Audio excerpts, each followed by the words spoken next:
Hello, hello. Hi, who's on tonight?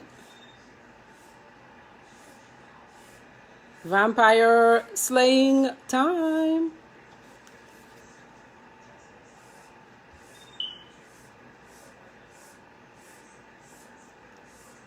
Feel free to ask your questions, make your comments as we move along.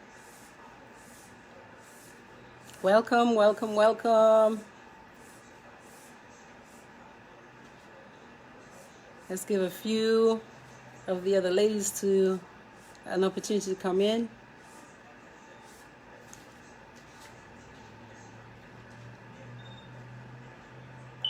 We're talking tonight about how to spot and stop and slay emotional and energy vampires in our lives. How to stop those people who are trying to get the most out of you and give you as little as they can.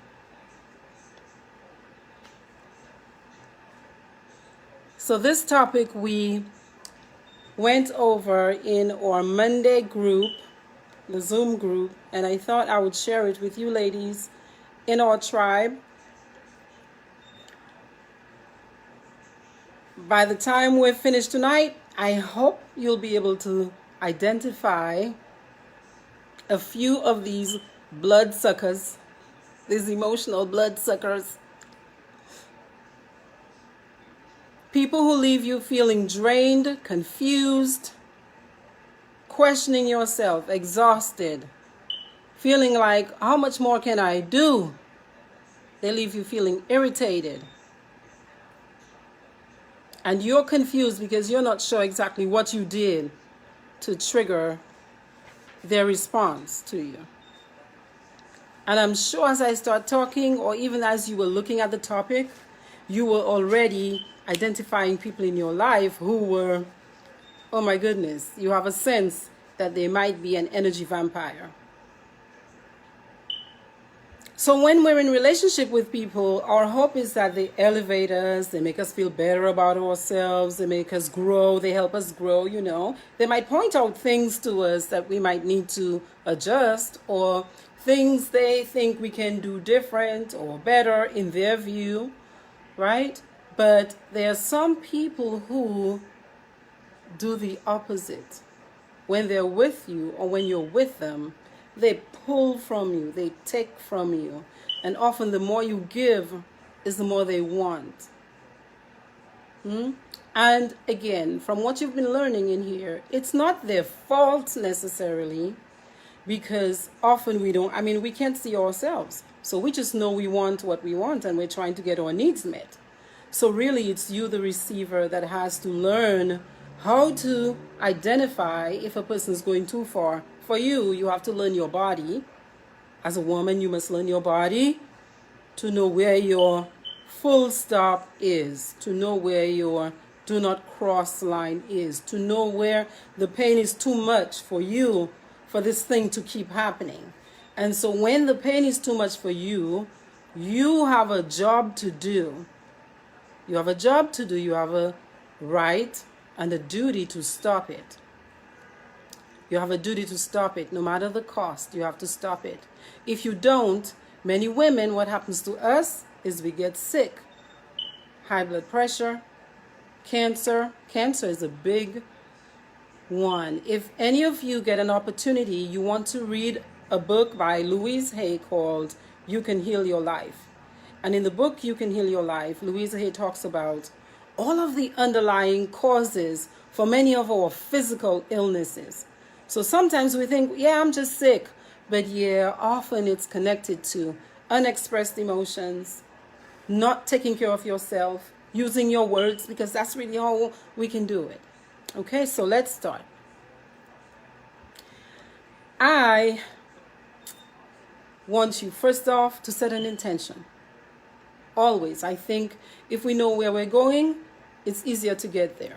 If you don't know where you're going, you might end up somewhere else. So set an intention for what you want to learn, what you want to receive from this experience today. So for me, I might say, I intend to use my voice to slay all the energy vampires in my life. Or I intend to use my voice to tell people when I'm feeling bad or I'm feeling hurt or what they're saying doesn't feel good to me or what they're doing doesn't feel good to me. Okay? So that's my intention for tonight. I want to ask you something. Have you ever asked yourself, why do I keep attracting these crazy people to me? These mean-spirited people to me, or these people who just take advantage of other people without caring for other people's best interests. You're there, you're doing the best you can because you were raised right. You were raised to take care of other people and to be kind and generous and caring and loving. And here come these other people who seem to be just different. They want all of you, but they're not willing to give you as much as they're expecting from you. I want to tell you it's not your fault, number one. And here's why. It's not your fault. It's not as if you're the one that's attracting these people to you. You're an attractive person, so people will be naturally attracted to you. Where we do have choices, do I say yes to this person or do I say no to this person? Here's another thing to think about. Nobody is perfect, and all of us have a piece of these people in us. They might have a big chunk, right, of the energy vampire-ness, but we also have that aspect in us. So there's light and shadow to everything in life. There's darkness, there's daylight. Yeah? We live our existence as human beings is two-sided. They call that duality. And so part of what we want to do in a spiritual way, or as we get older and wiser, is to bring those parts of ourselves together. So bring our bad parts and our very good parts, try to bring it into balance. Yeah, so that we're not just all the way over there, like just, mean, and have no sweetness or softness in us. Or we're not all the way to the other side where we're just so sweet that we're like doormats and we're just like mushy and people just do whatever they want. So balance, okay? I'm going to go right in and dive right into those 5 types. Now there's more, but tonight we're only talking about 5, okay? The first one is the victim. The victim in your life is that person who is always in distress, okay? Always worries me. The sky is always falling, but they're very seldom responsible. The worst part is they often want you to fix it for them. You to fix it for them. Because after all, they're helpless and they can't. Yeah? Number 2, and as I say them, I want you to think, is there anybody in my life that I'm having this experience with that I will need to have a conversation with, or I need to, even though they stay in my life, I learn how to be around them. Because I'll give you some tricks and some tips for how to be around people like that. Because we love them. Some of them we can't let them go. They're family, they're mates, they're spouses, they're our kids. But there are some we can say, bye-bye, you can go. Number 2 is the narcissist. A narcissist is me first, no matter what. No matter if you are dying, it's me first. Okay? So a narcissist might come home and tell you, I know you're exhausted from waking up at 4 o'clock in the morning to go to work all day, but you know what? Can you give me an extra long massage tonight because I'm tired? Well, you might be able to do 10 minutes, but my goodness, not the whole hour. A narcissist's prayer, listen to this, is, hey, that didn't happen. What you're telling me happened didn't happen. And if it did, it wasn't that bad. And if it was that bad, that's not a big deal. And if you tell them it was a big deal, they'll tell you, well, it wasn't my fault. And if you can pin them down to it being their fault, they'll tell you, well, they didn't mean it. And if they did mean it, you really deserved it. So they're never wrong. It's it's very hard for a narcissistic person to accept that they did something that somebody else thinks is wrong or thinks is bad. Okay? Here's the third energy vampire. That person is called a splitter, S-P-L-I-T. They're like two-faced Dr. Jekyll and Mr. Hyde. You end up walking on eggshells around a person like that because you're not sure if when you come to them on any given day that they're going to be in a good mood or if they're going to fly for your throat, right? So they're very irritable one day, but okay the next. So it's very unpredictable, very unpredictable. Number 4, the criticizer. You know somebody like that? Nats, Mens, do you know somebody like that who you cannot do anything right? No matter what you do, they'll find something about it that was not good enough. So you might have a friend and you tell them, hey, I just graduated. I just got my master's degree. And they'll tell you, oh, yeah, but that's okay, but you don't have your PhD yet, and I have my PhD already. Yeah, you got a ways to go. Yeah? Or you come and you're excited about your little earrings, and they're like, that's okay, it's okay, but I prefer the ones I bought at Macy's last week. So just having a hard time giving you any credit, like just allowing you to have your little moment in the sun. Okay? These people feel as if they're qualified. They might not even know you, you know, but they're qualified to tell you how you should do it, that you are not good enough to make you feel small, right? To build their own ego up by making you feel ashamed, or to bully, to make the rules. Like their rules are the only rules, and life, the way they see it, is the only way that life should be. And if you're not seeing it that way, you are wrong. Now think about it. How can we be wrong? Because there are so many things in life. There are so many things in life that are not illegal, right? They're not against the law. It's not against the law to have a different feeling, to have a different viewpoint. Yeah? It's not against the law. And so for somebody outside of you to decide that this is the way a thing should be just because that's their way, we all have to watch that, don't we? Right? For those people in Dominica and who are going through elections, us right now in the US, we're getting ready for elections, and it is no joke. It is no joke, because people are finding it really hard to allow you to have your own point of view. Okay? So you want to learn how to deal with these people, and we'll talk a little bit about it. Rosamond says, criticizers seem to be jealous people. Narcissists seem to be selfish, and splitters seem to have deep-rooted issues, as do the victim. All of these people, and I will tell you a little bit more about how they come to be like that. Okay, yes, we've all met some of them, and the thing is, some of them, these kinds of people, they're very hard to get rid of.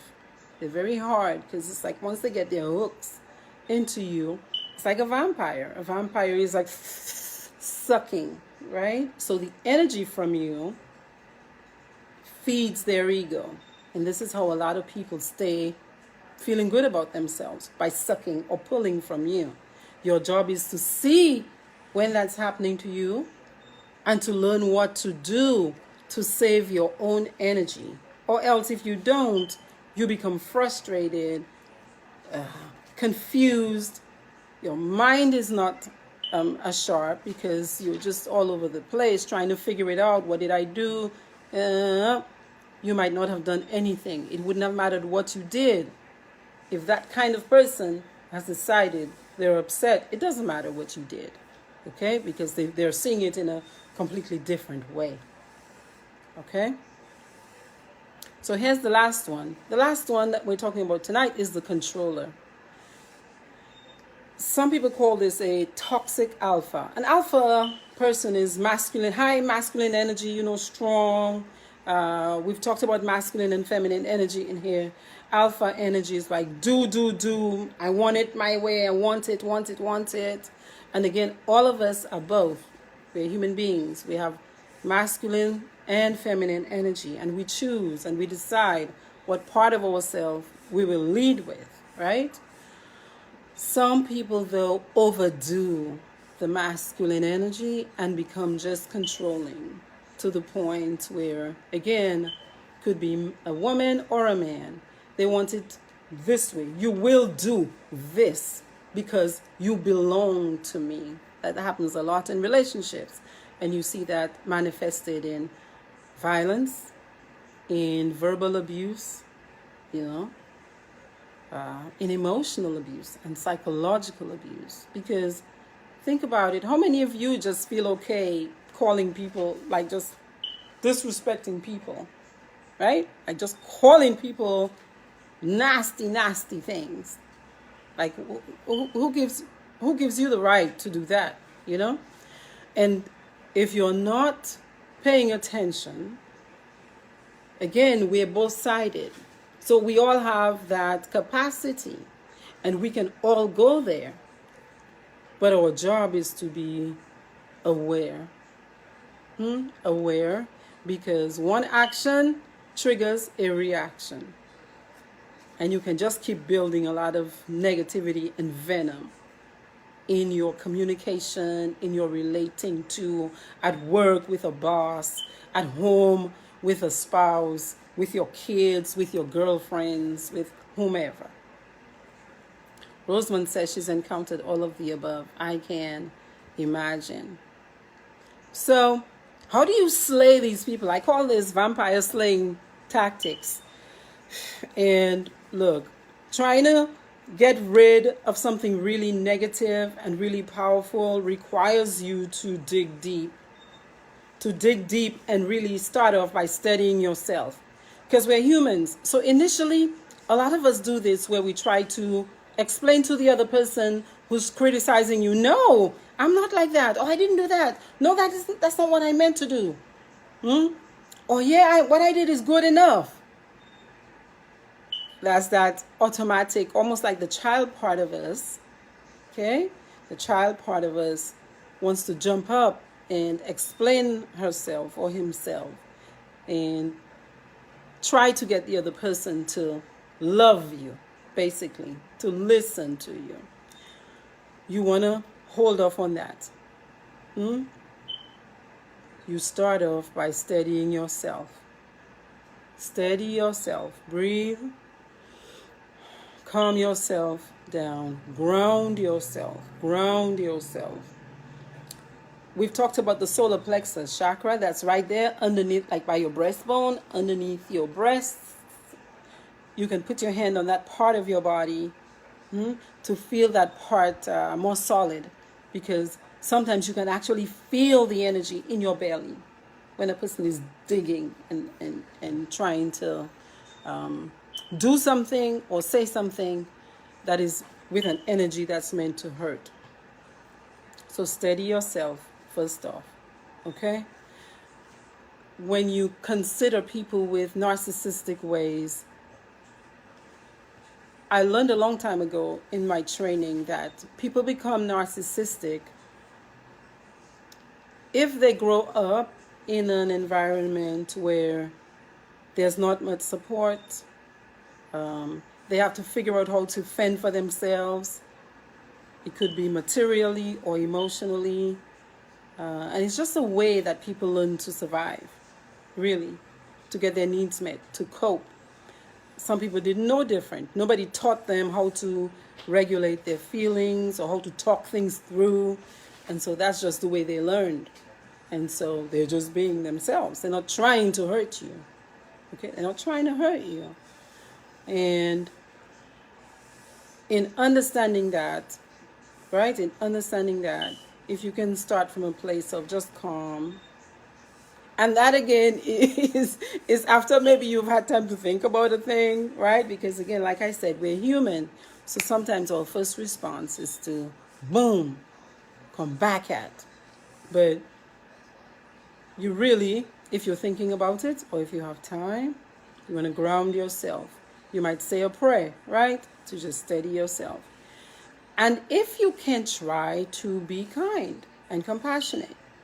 Look, this person that's acting in a way that you think is a fool right now is really you on a different day.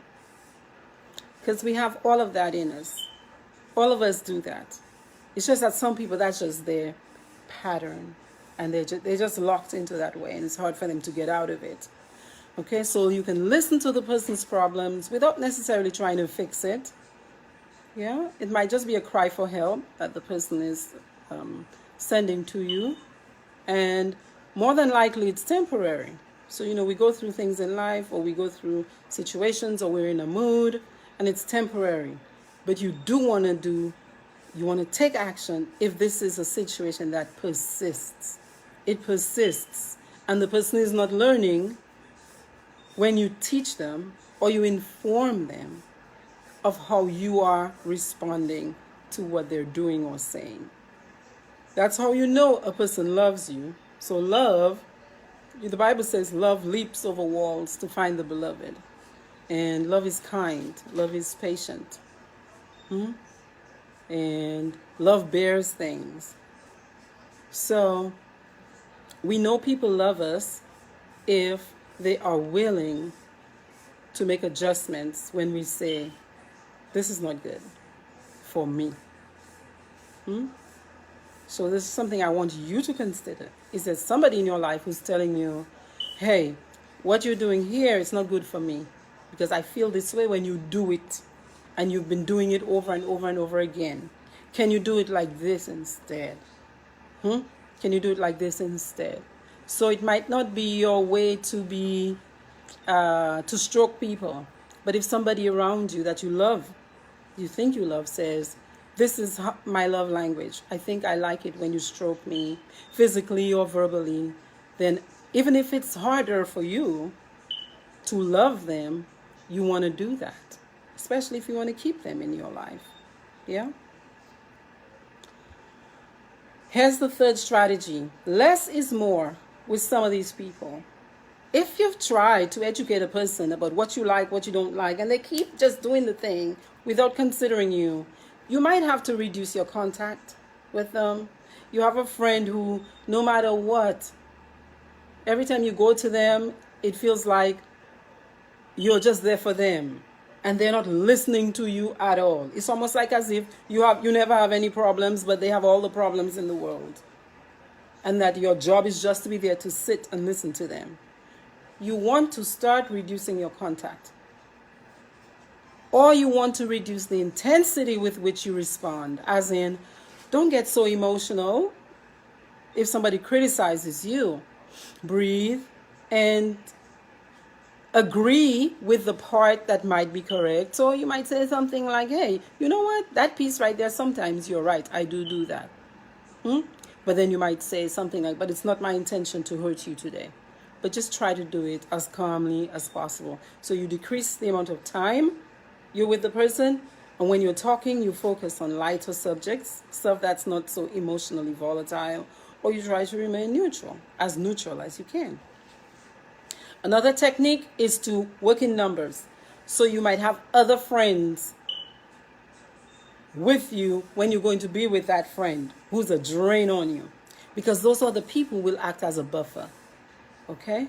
If it's a spouse or a mate, you might want to go to a therapy session, and that way you have a third party, right, who can be a buffer, and you can talk about the big, heavy subjects there, or you can talk to a friend or somebody in your family who you really trust. Both of you trust, because if only one person trusts that person, then you already, that's a dead letter, because they're not going to be putting any stock or value in what that third person is going to be saying. Here's number 5. Number 5 really is handle it. At a certain point, when you've tried all these little things where you haven't necessarily had to confront a person, and they still keep it up, you have to use that SSS method I taught you last week. Stroke, meaning find something you appreciate about the way the person is doing whatever. Stroke them. Say something positive. But then take your stand and say, I feel like this when you do that. I feel like this when you say that. I feel like this when you don't. This right over here is really painful for me. That's you taking your stand. This is you saying, okay, this hurts too much and I don't want to keep doing it, right? And then you offer a way to support them, as in, hey, is there something I can do to help us do better with this? Or is there something I can do to help you not do this, or for you to feel better about trying it like this? Is there something I can do? How can I support you in this? Okay, so you say no gracefully. And finally, last resort, end it. Kenny Rogers, was that song, The Gambler? You got to know when to hold them and when to fold them. There are some people who will not change. You have a serial, say like a womanizer, you're in a relationship, and the person, no matter how much you've said, this is uncomfortable, I don't want to do this, you're putting my life at risk. Number one, if you're out there sleeping with Sally, Jane, Sue, and whomever else, who knows what Sally, Jane, Sue is doing over there? So what are you bringing to me? You could kill me. Like, really, do you think your love is worth my life? Okay? So you want to have certain, I can't anymore, like a non-negotiable. But that's your thing, because think about it. There's some people who are okay with open relationships, right? So that is your job to learn yourself, become a detective about yourself, and learn where your do not cross lines are. You have a right to it because you're a human being. You have a divine right to that. And it is your responsibility to educate the people around you. It's actually a way of loving the other person, because sometimes we can really allow other people to make a fool of themselves because we're not willing to say no. So the person is doing weird things to you. Somebody else listens to the story and they're like, huh? What? That's no, right? So how are you helping the person? By pretending you're okay with something that's really painful for you. It's not helping you, and it's not helping them. So, to review, and if you have any questions, you can ask. So, because my little spiel is done. To review, all of us have darkness and light in us. It's like two-sided coin. On any given day, if the circumstances were right, you can kill somebody. If you met somebody hurting one of your kids, you might strangle that person to death, right? We have that in us. But some people have learned these ways as ways for them to survive in life. So some of the rules you've learned in your life about love your neighbor as yourself, or take care of other people, look out for other people, some people haven't learned that, and they are not trying to do that. So when you come across people like that, what are you going to do when they do things or they say things that just, sometimes it's like a physical blow. Your job is to inform the person, educate the person. They do have a right to say what they want, but this is how it feels for me. And I don't like that. I don't want it. How about we do something different? Okay. Tizila wrote, Natasha, you said, yes, so. So your homework, your job, is to look at your life. Do an assessment, man. Do an assessment. Because in here, we're trying to go higher and become our better selves. because all of us can do better. All of us can do better. If you find that maybe you've been in a season of your life where you are the one that's being the victim too much, right? You've overused your little quota on victimhood or feeling sorry for yourself, or you've overused your quota of me first, or you've overused your quota on telling people, do it like this, do it like that. Just kind of pull back, take stock, and if you're the one doing it, redirect yourself, right? The breath is always a good place to start. Take some quiet time, take some prayer time, go walk by yourself, get your journal out and start writing. Well, what is it that might have pushed me into that spot, where I'm the one doing that? Or vice versa, why am I allowing somebody else to do that without saying something or doing something different? Okay, so your homework is to go do an assessment, do an inventory, and adjust as necessary. Adjust as necessary. You have the tools for having hard conversations. So all of you on here, in my practice, right, over the 20-something years, I've always believed that the people who come to me were meant to come to me, because there are thousands of therapists all over the world, right? So the people who are on here tonight, I'm asking you to really look and see, where do I need to make an adjustment? If it's me that has to adjust, or if it's somebody else I have to ask to adjust, and if that person is not willing to adjust, what adjustment do I make in response? What do I do in response?